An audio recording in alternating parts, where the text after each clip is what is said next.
तो आज इसके 20 अति महत्वपूर्ण विचारों को मैं आपको एकदम सिंपल हिंदी, इंग्लिश, उर्दू, जो भी आसान शब्द होगा उन शब्दों में मैं आपको समझाऊंगा। इसलिए अगले कुछ मिनट्स आपको मेरे एक एक शब्द को बड़े ध्यान से सुनना और समझना चाहिए, ताकि आपके भी जीवन में कल्याण हो सके।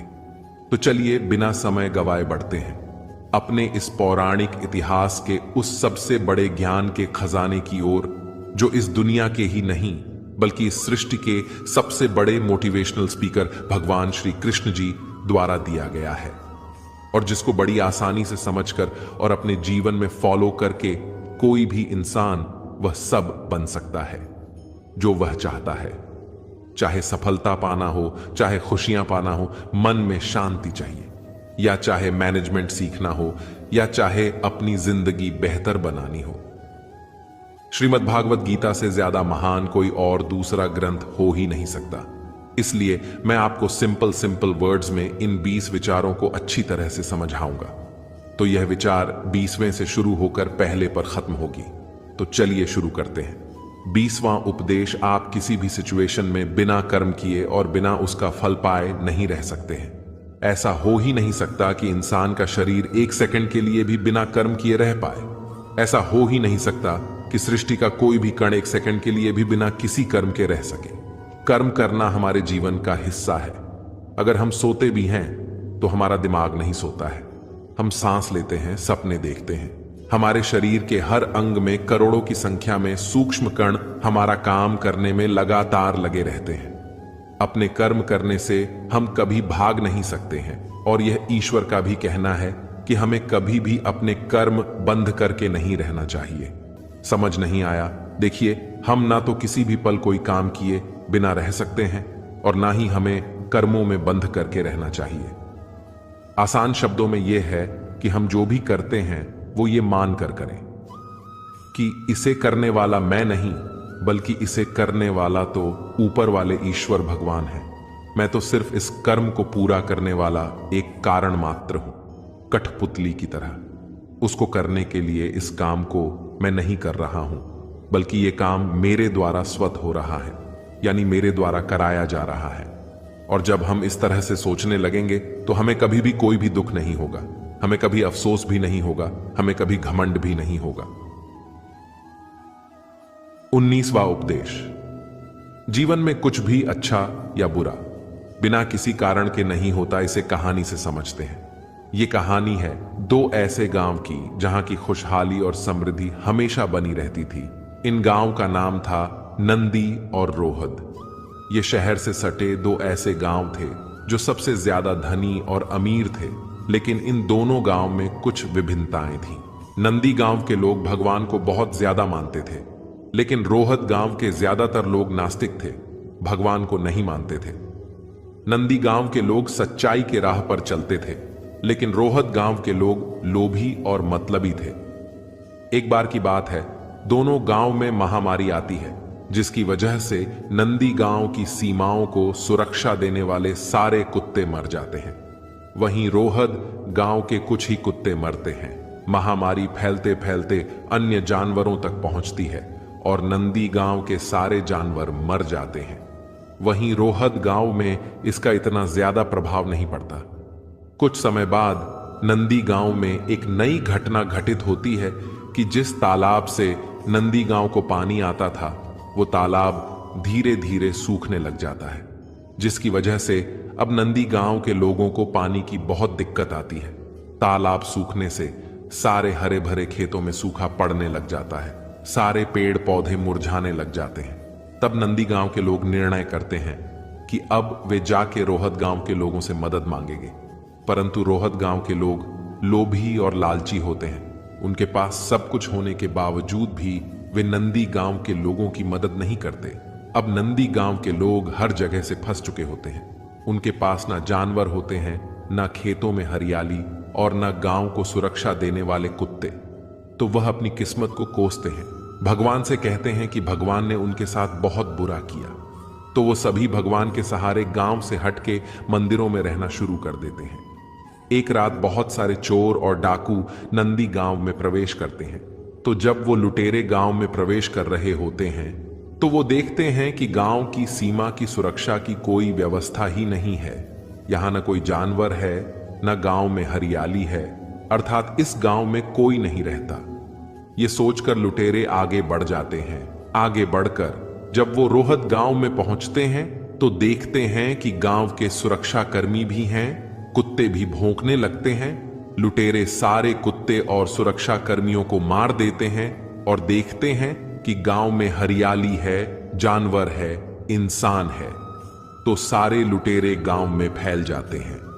जब वे सब कुछ लूट लेते हैं तो सारे गांव को आग लगा देते हैं, सारे लोगों को मार देते हैं और भाग जाते हैं।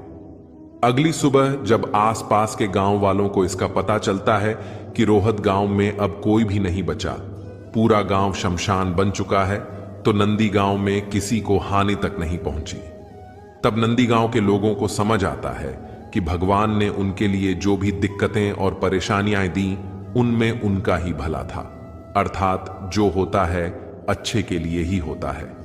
इस कहानी से हमें यह सीखने को मिलता है कि हमारे जीवन में जो भी अच्छी या बुरी घटनाएं होती हैं, उनके पीछे भगवान ने आपके लिए कुछ बेहतरीन और बड़ा सोचा होता है। बस शर्त है कि आप खुश रहें।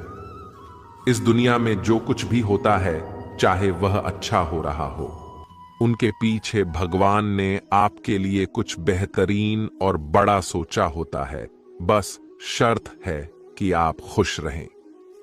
इस दुनिया में जो कुछ भी होता है, चाहे वह अच्छा हो रहा हो या चाहे वह बुरा हो रहा हो, वह कभी भी बिना किसी कारण के नहीं होता और अच्छे के लिए ही होता है।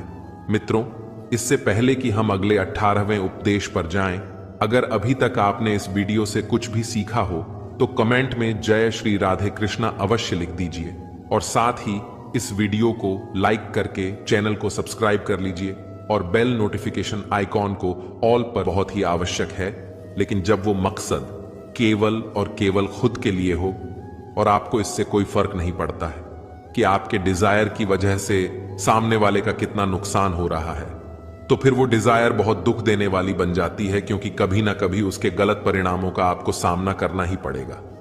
अब हम गुस्से से होने वाले नुकसान को समझ लेते हैं। गुस्सा इस बात का सबसे बड़ा सबूत है कि हम कितना कमजोर हो गए हैं। सीधी सी बात है, जो इंसान बहुत ज्यादा गुस्सा करता है वो बहुत ज्यादा कमजोर होता है। बस अगर आपने किसी के अच्छे के लिए अपने गुस्से की एक्टिंग कर ली तो कोई दिक्कत नहीं, वो चलेगा। लेकिन ये तो बहुत बड़ी बात है कि हमने इतना गुस्सा कर लिया कि अपनी बीपी हाई कर ली, आंखें लाल हो गई, पसीना आ गया और अपने कंट्रोल से बाहर हो गए। हमने अपना आपा ही खो दिया। अब लालच के बुरे परिणामों को जान लेते हैं। सोने के अंडे देने वाली मुर्गी की कहानी तो आपने सुनी ही होगी। इस कहानी में एक मुर्गी सोने का अंडा देती थी, लेकिन एक दिन उसके मालिक को लालच आ गया और उसने ये सोचा कि अगर मुर्गी डेली अंडा दे रही है तो इसके पेट में ना जाने कितने अंडे होंगे, और मैं डेली एक ही अंडा नहीं लेना चाहता, मुझे बहुत सारे अंडे चाहिए। मैं आज ही इस मुर्गी का पेट काटकर पूरे अंडे बाहर निकाल लूंगा। और अंत में क्या हुआ? मुर्गी मर गई। उसको अगले दिन से कुछ भी नहीं मिल पाया। जितना उसको मिल रहा था, उसके लालच के कारण वह उसके हाथ से भी चला गया। गुस्सा यानी एंगर, डिजायर यानी वासना और लालच यानी ग्रेड, ये तीनों के तीनों नरक के दरवाजे हैं। ध्यान रखिएगा। और ये मरने के बाद वाले नरक नहीं, बल्कि जीते जी नरक के समान जिंदगी जीने के समान है। और यह जीते जी नरक के समान जिंदगी जीना, जब मनुष्य मर के नरक जाता है तो उससे भी काफी बुरा होता है। 17वां उपदेश, दूसरों की गुलामी करके खुश रहने की बजाय स्वयं को आजाद रखकर खुद के दुखों का सामना करना चाहिए, भले ही आपकी जिंदगी में कितने ही दुख क्यों ना हो। भगवत गीता में गुलामी को मौत से भी बदतर या बुरा बताया गया है। इंसान किस किस का गुलाम नहीं है, वो अपने विचारों का, अपने दिमाग का गुलाम है। फोन के गुलाम हो गए हैं तो किसी के यहां गुलाम बनकर काम कर रहे हैं। दूसरों का साथ लेना और दूसरों का गुलाम बनना, इसके बीच में एक पतली सी लाइन है, और इस लाइन के उस पार अगर आप चले गए तो समझो आप किसी के गुलाम बन गए। और वह लाइन है सेल्फ रिस्पेक्ट के, यानी कि आत्मसम्मान की। जब तक इंसान अपनी सेल्फ रिस्पेक्ट के दायरे में काम करता है, तब तक वो आजाद बना रहता है। लेकिन जैसे ही वो किसी के सामने इतना गिर जाता है कि उसका आत्मसम्मान समाप्त होने लगता है, तो उसकी लाइफ में एक समस्या आने लग जाती है और वो गुलाम बन जाता है। इसलिए दूसरों के गुलाम रहकर खुश होने से अच्छा है कि आजाद रहकर खुद की समस्याओं का सामना किया जाए। 16वां उपदेश। मनुष्य पैदा भी नंगा होता है, पर मरने के बाद भी उसको इसी रूप में जलाया जाता है। उसके साथ में कुछ भी नहीं जाता, वो कुछ लेकर जा ही नहीं सकता। जिंदगी में जो कुछ भी आपको यहां आने के बाद मिलता है, वो आपके आने से पहले किसी और का था, और जब आप यहां से चले जाओगे तो वह सब किसी और का हो जाएगा। जो पैसा आपके पास है, जो नाम आपके पास है, जिस पोजीशन पर आप हो, उस पोजीशन पर आपसे पहले कोई और था। आज भले ही आप वहां हो, लेकिन कल को कोई और आपसे वह जगह छीन लेगा। यही सृष्टि का नियम है, और भगवत गीता की वो सबसे बड़ी सीख है जो आज हर एक पृथ्वीवासी को समझनी चाहिए। तो अगर बदलाव इस दुनिया का नियम है, तो फिर ऐसी कौन सी चीज है जो हमेशा हमेशा के लिए रहती है? आखिर कोई तो चीज होगी जो हमेशा आपके जाने के बाद भी इस दुनिया में रहेंगी। तो वो चीज है इंसानियत। इसलिए सबसे पहले आप एक अच्छा इंसान बनिए। हर एक मनुष्य उस परमात्मा का ही तो अंश है, और हमारे सीधे कनेक्शन उस परमात्मा से ही तो जुड़े हुए हैं। हमारी आत्मा कभी गलत नहीं हो सकती, पर हम शरीर के सुखों के लिए गलत कामों में लग जाते हैं, और उनका नतीजा भी गलत होता है। खैर छोड़िए, आज हमारे पास जो कुछ भी है, चाहे हमारे पास प्यार हो, कोई रिश्ता हो, पैसा हो या नाम हो, वो हमसे एक ना एक दिन जरूर छिन जाएगा, जरूर दूर चला जाएगा। यही सृष्टि का नियम है कि जो कल किसी और का था वो आज आपका है, लेकिन आज जो आपका है ना, वो आने वाले कल में किसी और का हो जाएगा। 15वां उपदेश। आज आप अपनी जिंदगी में जो कुछ भी हैं, वो केवल और केवल अपनी सोच की वजह से है। आज कोई भी इंसान अगर किसी लेवल पर है, चाहे वो लेवल ऊपर हो या नीचे हो, वो केवल और केवल उस व्यक्ति की सोच की वजह से ही हो पाया है। आपके खुद के सेल्फ बिलीफ यानी आत्मविश्वास की वजह से है। अगर एक भिखारी भी अमीर बनना चाहता है, अगर वो दिल से बनना चाहता है और खुद पर विश्वास रखता है, तो वह अमीर बन सकता है। अगर किसी लेवल पर, चाहे वो लेवल ऊपर हो या नीचे हो, वो केवल और केवल उस व्यक्ति की सोच की वजह से ही हो पाया है। आपके खुद के सेल्फ बिलीफ यानी आत्मविश्वास की वजह से है। अगर एक भिखारी भी अमीर बनना चाहता है और खुद पर विश्वास रखता है, तो वह अमीर बन सकता है। अगर किसी लेवल पर, चाहे वो लेवल ऊपर हो या नीचे हो, वो केवल और केवल उस व्यक्ति की सोच की वजह से ही हो पाया है।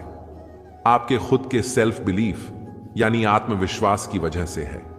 अगर एक भिखारी भी अमीर बनना चाहता है, अगर वो दिन से बनना चाहता है और खुद पर विश्वास रखता है, तो वो अमीर बन सकता है, बस अपनी सोच की वजह से। इस दुनिया में किसी दूसरे व्यक्ति की कोई औकात नहीं है कि उसको अमीर बनने से रोक सके। वहीं इसके विपरीत, यदि कोई अमीर बर्बाद होना चाहता है, तो वह आसान है, बस वो अपनी इच्छा शक्ति को कमजोर कर ले। अगर कोई क्रिकेट का भगवान कहलाता है, तो वो केवल और केवल उसकी सोच की वजह से। अगर कोई एथलीट गोल्ड मेडल अपने देश के लिए लेकर आता है, तो वो केवल और केवल उसकी स्ट्रॉन्ग विल पावर की वजह से। वो खिलाड़ी गोल्ड मेडल लेकर आ पाता है। किसी भी लक्ष्य में वास्तव में यानी कि अपने आंखों से अपने आप को सफल होते हुए देखने में काफी समय लग जाता है। हो सकता है 5 साल लग जाए या 30 साल, यहां तक कि अपनी पूरी लगभग उम्र ही बीत जाए। लेकिन उतने साल तक अगर आप अपने मार्ग से नहीं भटकते, तो वो केवल और केवल आपकी सोच की वजह से होगा। अगर आपने अपने मन में ही किसी लक्ष्य को जीत लिया है कि मैं ये जीतूंगा ही या जीत चुका हूं, तो उसको जमीनी स्तर पर जीतना केवल एक औपचारिकता ही हो जाती है। बस हमें अपने कर्म को करते जाना है और इसके फल की चिंता नहीं करनी है। कर्मों के फल तो ईश्वर देते हैं। 14वां उपदेश।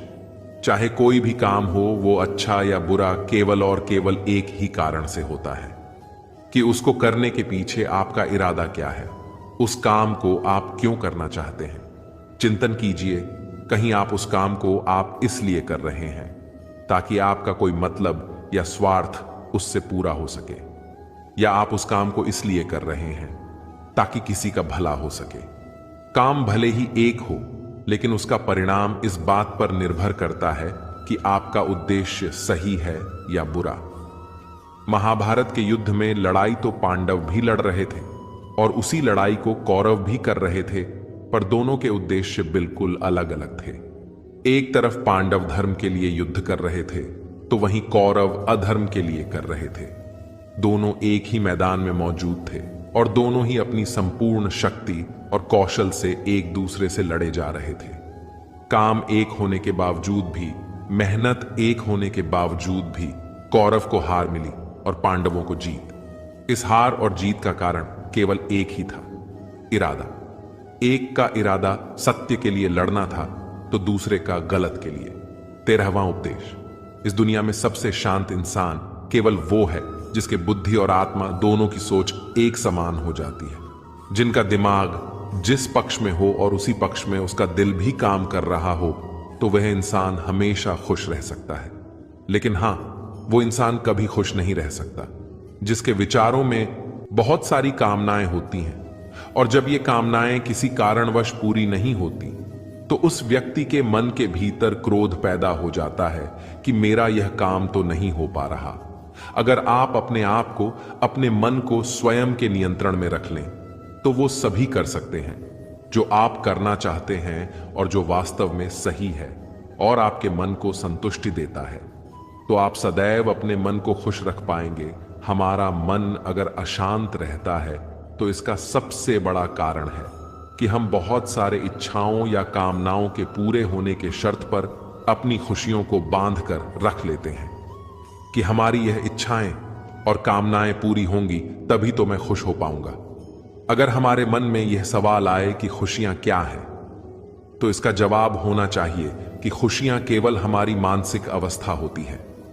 इसीलिए ही तो भगवद गीता में कहा गया है कि जो आपका मन करे वो ही कीजिए। अगर आपका मन करता है कि यार मैं खुले आसमान में उड़ान भरूं, तो उड़ान भरिए। अपने मन में आने वाले विचारों को, अपने दिल में आने वाले विचारों को एक खो जाने दीजिए। उन्हें कभी भी बंधनों से बांध के मत रखिए। 12वां उपदेश। यदि आप जिंदगी में मन से कुछ पाना चाहते हैं, तो इसके लिए आपको संघर्ष तो करना ही पड़ेगा। और अगर आप संघर्ष नहीं करना चाहते हैं, तो आपको इस बात का दुख तो बिल्कुल ही नहीं होना चाहिए कि आप तो वो सब प्राप्त नहीं हो सका जो आप हासिल करना चाहते थे, यहां हासिल कर सकते थे।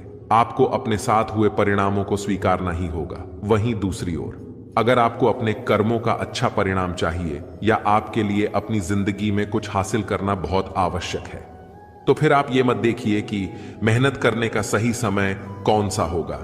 आपको ये नहीं देखना है कि आपको भूख लग रही है या प्यास लग रही है। आपको ये बिल्कुल ही नहीं देखना है कि आपको नींद आ रही है या गर्मी लग रही है या सर्दी लग रही है। यदि आप जिंदगी में कुछ पाना चाहते हैं, आप जिंदगी में किसी लक्ष्य को दिल से पाना चाहते हैं, तो इसके लिए आपको संघर्ष तो करना ही पड़ेगा।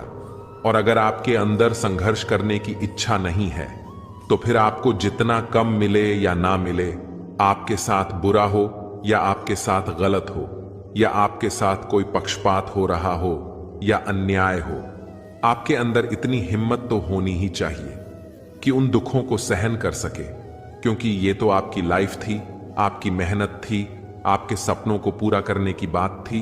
तो आपने मेहनत ही नहीं किया, संघर्ष ही नहीं की, और वहीं जिसने मेहनत कर ली, वो मेहनत करके अपने पूरे कर्म किए, वो सुखों को भोग रहा है। और जिसने सिर्फ सपने ही देखे, तो उसे पूरा करने के लिए कर्म नहीं किया, तो आज भी उसी तरह है जैसा वो तब था।